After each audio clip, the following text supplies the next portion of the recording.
Okay, today we're taking a look at the Avalanche 338CK. And here is the hydraulic pump. Make sure that that reservoir is nice and full. And then if you ever see anything leaking, just tighten down these fittings here. Tucked back there is your battery disconnect. And then above that one is your inverter disconnect. To cut the battery power off, just switch that to the off section. And then above that one, to cut the power off to the inverter, twist it to the off section as well. Down there is your inverter on and off switch. You'll turn the inverter on when you're driving down the road. That converts your battery power over to 120 volts so that that fridge can stay on while you're driving, since you have a residential fridge. And here is an area for the generator to be stored, or just storage area. Coming along the side here, you have your propane tanks. Left is open, right's closed. Whatever way this black tab here is facing is whatever tank you're reading from. This red thing turns clear when there's gas in the line, so if I were to open this up, that turns clear. Again, whatever way that's facing, whatever tank you're reading from. In here, pass through storage, and then in here is your water bay. Hooking water up, you go to hook into your city connection right here. If you have a spigot on your site, you'll hook your hose to the spigot and then plug it into here. Leave this on normal flow, turn the water on, and that's going to run water directly to your faucets, sinks, showers, outside shower, everything. So once you have water hooked into there and turned on, you'll have water everywhere you need it. If you need to fill your fresh tank up, you use the same connection here and then just turn this dial to fill. Plug it into here again, turn the water on. That's going to fill up that fresh tank. As that tank fills, you can watch its level by your tank level monitor inside on your panel, showing you how full it is. That way you know when to turn it off so you don't overflow it on accident. Once it's full, switch it back to normal fill and turn your water pump on. Your water pump will draw the water out of that fresh tank and pump it to your faucets. If you're using direct water hookup with the city connection, you do not need to turn your water pump on because you're getting water pressure from that spigot anyways. I'll go over the winterizing process later in the video. Top right corner here, black tank flush. When you're draining your black tank out, which is the holding tank for your toilet, you have the option to plug the hose in here, turn the water on. That shoots water into the black tank to help you rinse it out in case there's anything that gets stuck in there. Down here are your tank pulls. Pull these to open and push them to close them. Black is on the left, and you have your two gray tanks right here. Again, pull them to open and push them to close them. I like to drain out the black tank first. That way when I drain my grays, it helps to rinse my sewer hose out. And all of that comes out here at this sewer exit. This is your water heater. Before you run water from either the fresh tank or from your city connection, make sure you put your anode rod in right here. Tighten it down with a 1 1/16 socket wrench. Once that's in there nice and tight, then you're good to go ahead, run water. Turn that water on. This tank's going to start to fill up. As it fills, I like to leave the hot side of one of the sinks open inside. That way any pressure that builds up in here as it fills is released out of that sink. Once water starts to flow out of there smoothly, that's how you know that this tank is full. So yeah, once that hot water's coming out of the sink smooth, you know that that's full, and you can go ahead and turn it on. You don't want to turn it on when it's empty because that tank can get hot and melt your water lines, and you don't want that, obviously. But yeah, once this is full, that water's coming out, you can go ahead and turn it on. It is gas or electric, and both those switches are going to be on your panel inside, which I will show later. We'll walk over here now. At pickup, your tires will be filled, lug nuts will be tightened down, so you'll be ready for the road. Back here is the tank vent. If your fresh tank were to overflow, it'll start shooting out of there. Otherwise, the fresh tank drain is down there. You can open that up to drain the tank or close it off to keep that water in there. 50 amp service plugs in right here. Up there is a backup camera connection. If you did want to buy a backup camera, speak to your salesman about that. Then we have your ladder, 250 pounds capacity on that. Squeeze through here. Around this corner here is your outside kitchen area. You got your burners here, slides out, and then that LP hose is already hooked in, so you don't have to hook it up to anything. You got your lighter, your burners right there. Mini fridge will not run while you're driving, so if you want to keep that food cold, put your food into the fridge inside. Once you're plugged in, then this thing will be running. Temperature is adjustable by the dial right there. Cable satellite hookups out here if you wanted to run a small TV out here. Pretty simple. These steps here fold right up into the unit. They just set right into the door frame. Just make sure that this door is all the way open, otherwise it kind of clips into there. You can adjust the legs by pulling the pins out on the bottom. That way you can kind of adjust the height based on the terrain you're on.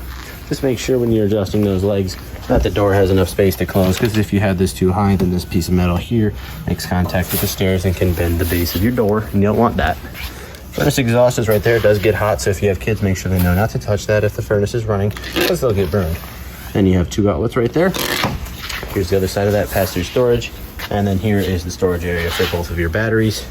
Spots for one up here and one down there. You also have the Zamp solar kit area here where you could add an additional solar panel on the side to charge your batteries. Let's go take a look inside. Alrighty, as we walk in, up here is our panel. So this is where we have all the main controls. I'm gonna zoom in so that this makes it a little clearer. Right here is the water heater switches, gas or electric. So once it's full, you can either turn the gas one on, has an igniter on it, make sure the gas supply is on, it lights itself 10 to 15 minutes after it lights, you'll have hot water. Electric one, flip it, it's on 10 to 15 minutes after that, you'll have hot water as well. Water pump switch right here to turn that water pump on to draw water from the fresh tank to pump to the faucets. And then you have your tank level monitors right here, fresh tank, black tank, gray tanks. And then also the battery level is shown there. As it fills, those red lights will come on. Battery always reads full when the unit's plugged in. So if you want an accurate reading of your batteries, make sure the unit's not plugged in. Then you have some lights listed here with these red switches. Slide out switches right here. I'll show you those later. Awning switches right here, in and out. And then your ceiling fan switch for turning the ceiling fan on. Thermostat is down here. Cold is all the way to the left. Temperature slider here. Fan speed. And then you hear that AC kick in. Just the fan off, and then the furnace, which you can hear only. Furnace runs through a cool down cycle, so it won't shut down right away. Give it 5 minutes, and it should be off. Open this up. We've got breakers and fuses. Everything's labeled so you know what each one does. It is good to take extra fuses with you just in case you don't want to be without the power to your lights or something important if you were to forget to have extra fuses with you. Bathroom's in here, pedal flush toilet, step on the pedal to flush it. GFCI in here. If your outlets were to trip, you can reset them from there. When you're traveling, make sure your shower glass doors are latched so that they don't slide around and shatter on you. You wouldn't want that. Go to the bedroom. The separate AC control is in here. Same thing as the other one.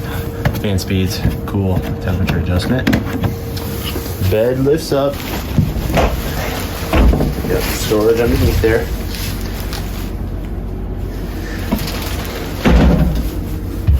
Closets right here, not much in there. And then you've got your area for washer dryer hookups. If you did decide to add that on, you can speak to your salesman about getting that added on.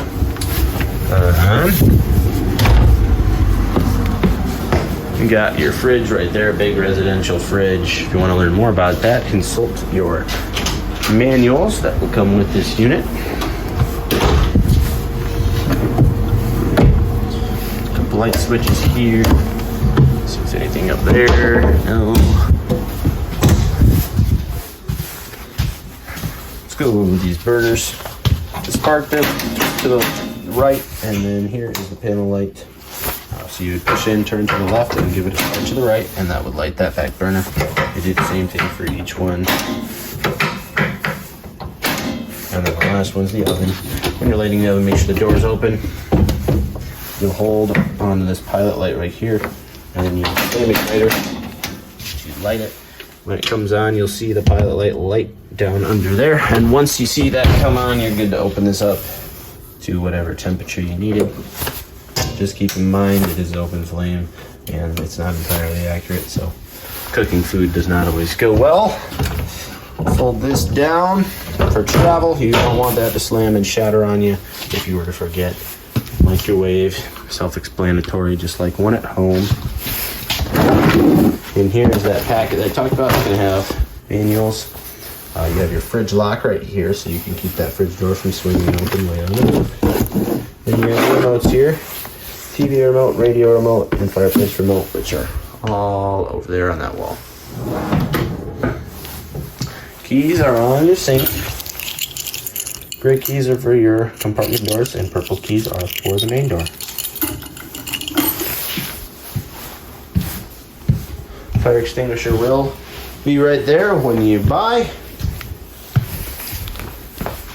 And then down there is the carbon monoxide and LP gas detector that does draw off the batteries when the unit isn't plugged in. So you want to make sure that you either take the negative ends off your batteries or you just take the battery out entirely if you're not going to be staying in here for a certain amount of time. Otherwise, that will slowly drain those batteries out on you. Got your dinette. Make sure your chairs are strapped down for travel. You don't want those sliding around. Same thing with these ones. I just move them into the dinette area right here and use the same straps for those to keep these from sliding around as well. Recliners, big couch. These are wireless chargers right here for charging your phone. This does go into a bed. You take the back cushions off. I'll show you that.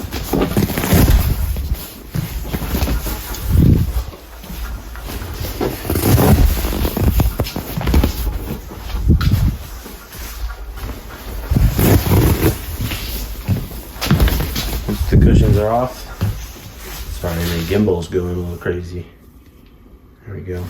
Once that's off, you pick up from the middle here. Pull out. And then fold the legs out on the bottom.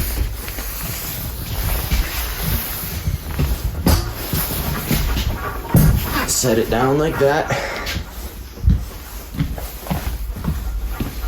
And flap it down, and then you got your bed. For the exit windows, like this one, just pop and push.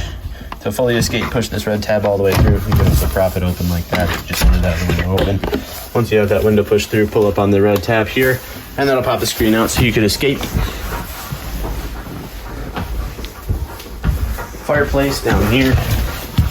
This is electric, so it doesn't run on propane. So if you wanted to heat this place up and save propane, I would use this instead of your furnace. Power on's right there. You got different colors, different brightnesses, and then temperature adjustment, which is all shown on the small display in the top right corner. You can run this until it says off, and that will turn the heat off, but you can still have the light display on if you just want to do a night light or a cool display. Goes all the way up to 82. And that'll heat this place up half hour, 45 minutes. So really effective. Pumps out quite a bit of heat.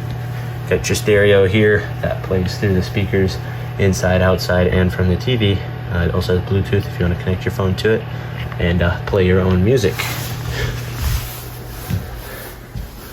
All that said, for the inside, I believe that's it. Alrighty, let's learn about the winterizing process. So for this one, it's pretty simple. We're going to turn this knob here to winterize.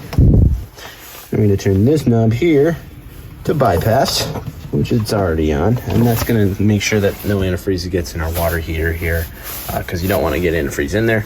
Then we're going to drain our water heater, so you'll let the pressure off with your pressure relief valve here. Make sure you don't have any water running here at all, or from your pump. That way this pressure doesn't come right back. Then you take your anode rod out with your 1 1/16 socket. Any water that's left in there is going to spill over the side. Make sure your black gray tanks are drained out, and make sure that your fresh tank is drained as well. Once all of that is emptied, then you're good to start running antifreeze through the system. So you're going to plug a hose into here and then run it into a jug of antifreeze. When this winterizing valve is faced to the on position, that changes where the water pump draws from. So it's not going to draw from our fresh tank, and instead is going to draw from this connection here. So when we have a hose hooked to that and stuck in a jug of antifreeze, it'll draw that antifreeze from the jug and pump it into our lines. So once we got that jug all set up, turn the pump on, and that's going to start running antifreeze to the lines. So you'll go inside individually at each sink, open up the hot and the cold side, and run antifreeze through both those sides and down the drains and until it's completely pink coming out of the faucet. Once it's completely pink out of that one, then you move to the next faucet or the toilet or the shower. Run everything hot and cold until it is completely pink coming out of those sides, and make sure you get plenty down the drains. Once you've done all of that and it's all completely pink, you'll come to your low point drains out here, and you'll open them up by lifting up, and that will start running antifreeze out the hoses on the bottom here, and you'll go until it's completely pink coming out of there. Once it is, you'll close those low points back up again, and once you've done that and it's completely pink coming out of all the faucets, the low point drains, and you're done winterizing, just again make sure that your tanks are emptied out. Obviously it's not a big deal if there's any antifreeze left in the black tank or the gray tank, because it's not going to freeze, and you don't even need to put antifreeze into your fresh tank anyways, so that's not a problem either. So hopefully that makes sense for you. If it doesn't, we do encourage you to bring a list of questions with you to your pickup day, or any questions you have about anything, please bring them with you to your pickup date. We'd love to get those answered for you so that you don't leave confused about your new unit. We'll go over the leveling panel next. I'm gonna see if this is unlocked, otherwise I'll have to go grab the keys. It is unlocked.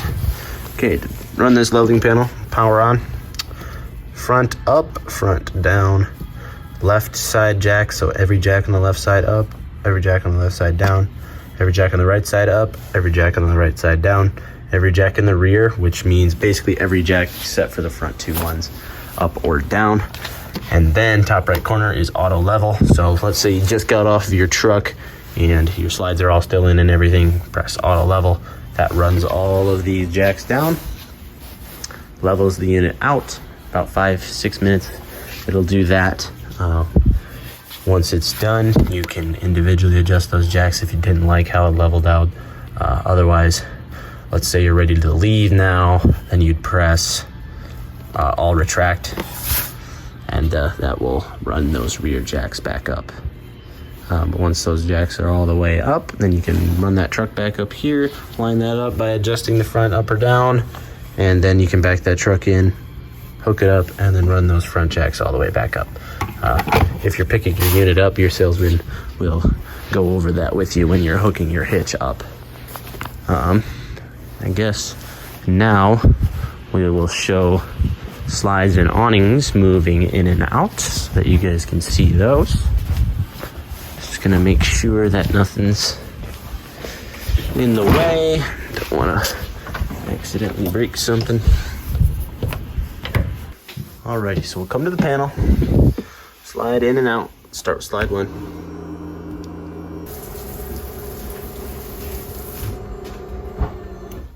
Slide 2.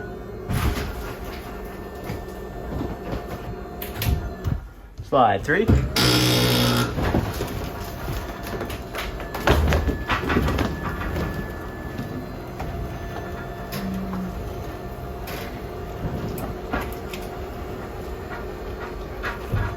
And last but not least, slide number 4.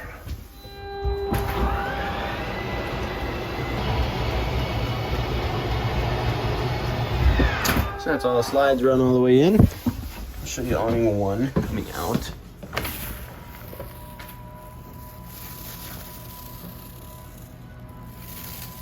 As well as awning 2.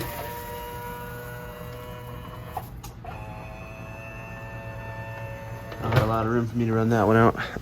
To pitch your awning whatever way you want the water to run off, pinch these tabs here, and you can slide this arm up or down, and that'll tip the awning this way so that the water would run off in this direction. That way we don't have it pool up on top and stretch our canvas out. Run it back in. With all that said and shown, that is everything for this unit, I believe. Again, if you need to speak to anybody about getting add-ons, additional things like washer dryers, backup cameras, talk to your salesman about that. Otherwise, bring questions with you to pickup day. We want to get those answered for you. Hopefully this video was helpful, and hope you have a great rest of your day. Thank you for watching.